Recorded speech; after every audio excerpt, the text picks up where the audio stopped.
तो अब कोई अनाप शनाप ऑब्जेक्शन भी नहीं लगाता। मोस्टली लोगों के कोई ऑब्जेक्शन नहीं लग रहा क्योंकि सिंपल सा काम है, उसमें भरना है बायर कौन है, सेलर कौन है, कितने में प्रॉपर्टी खरीदी, कितने में बेची, इतनी फीस, और तो उसमें कुछ है नहीं, कोई रॉकेट साइंस तो है नहीं।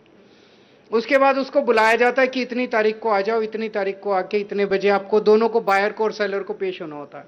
वो अपनी फोटो खिंचाते हैं और डीड। अभी हम 3-4 लोगों से मिले जिनका सारा काम हो गया था, जो डीड लेके जा रहे थे।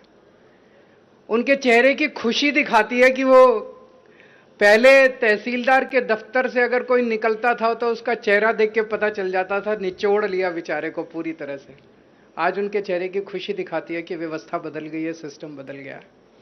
और एक चीज जो सबसे बड़ी सिस्टम में की गई है, पहले आप जहां रहते थे, जहां की प्रॉपर्टी है, उसके हिसाब से आपको उसी सब रजिस्ट्रार या उसी तहसीलदार के पास जाना पड़ता था। अब उसकी मोनोपोली हो गई, उसकी गुंडागर्दी हो गई, आपको जाना उसी के पास है। तो वो अनाप शनाप ऑब्जेक्शन लगा रहा है। अब आप किसी भी सब रजिस्ट्रार के पास जा सकते हो। अगर ये बदमाश है उसके पास चले जाओ, वो बदमाश है उसके पास चले जाओ।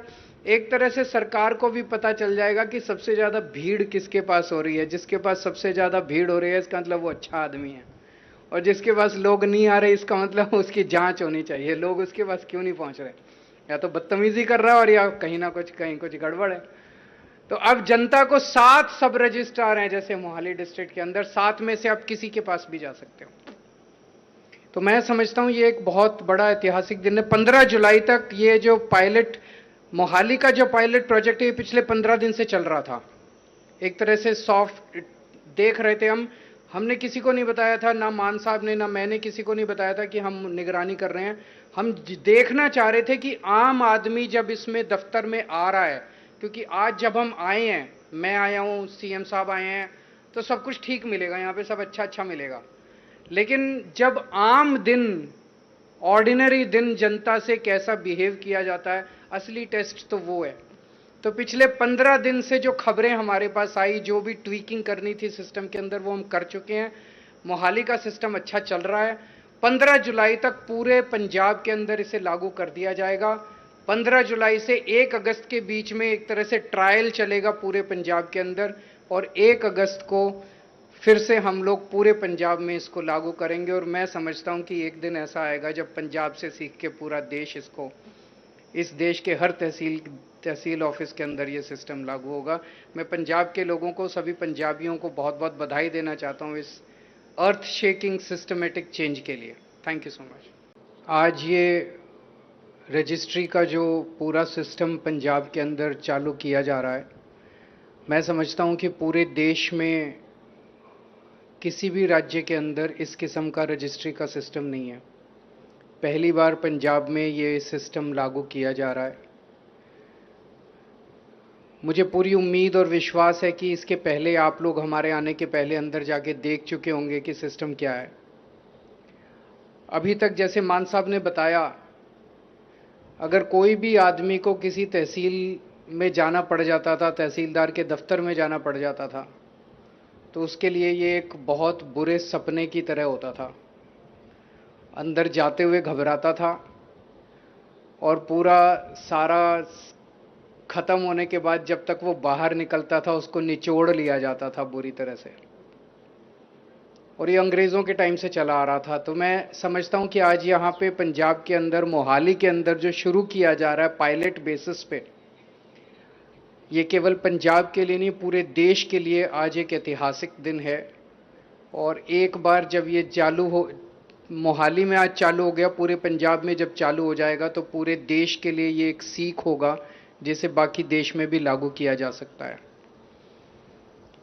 हम जानते हैं कि रजिस्ट्री कराने में जैसे ही एक आदमी तहसीलदार के या सब रजिस्ट्रार के दफ्तर में घुसता है,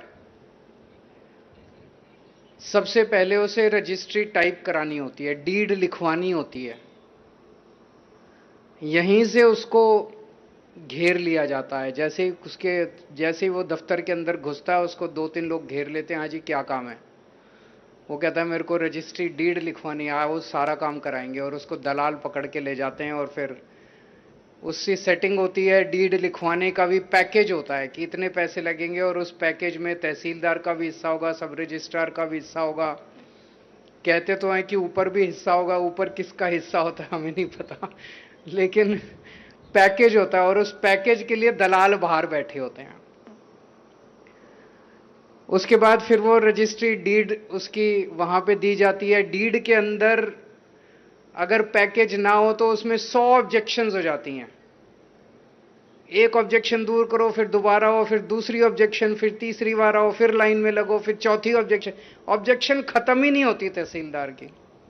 इस सारे सिस्टम को स्टडी करने के बाद आज पहली बार यह है कि अब डीड लिखवाने के लिए आपको किसी डीड राइटर के पास जाने की जरूरत नहीं है। डीड राइटर सरकार ने बिठा दिया, यहाँ पे एक वकील बिठा दिया, एक रिटायर्ड तहसीलदार बिठा दिया, पटवारी बिठा दिया। वो डीड लिख के देंगे आपको, 550 रुपए लगेंगे, यहीं जमा करा दो, सरकार ने बिठा दिया। अब आपको कहीं जाने की जरूरत नहीं है, डीड यहीं पे लिखी जाएगी। डीड लिखने के बाद आप अपनी फीस जमा करा देते हो। फीस उसके बाद आपको उसी टाइम मैसेज आ जाता है, जी आपकी डॉक्यूमेंट्स जमा हो गए, फीस जमा हो गई। 48 घंटे के अंदर आपको आपके ऑब्जेक्शन बता दिए जाएंगे। सब रजिस्ट्रार को 48 घंटे मिलते हैं यहाँ पे। 48 घंटे के अंदर अब अनाप शनाप ऑब्जेक्शन तहसीलदार नहीं बता सकता।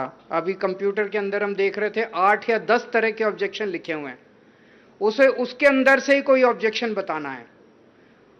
वो जो भी ऑब्जेक्शन बताएगा उसकी एक कॉपी डीसी के पास जाती है। डीसी को जितने आज पूरे दिन में आए केस सारे देखने होते हैं।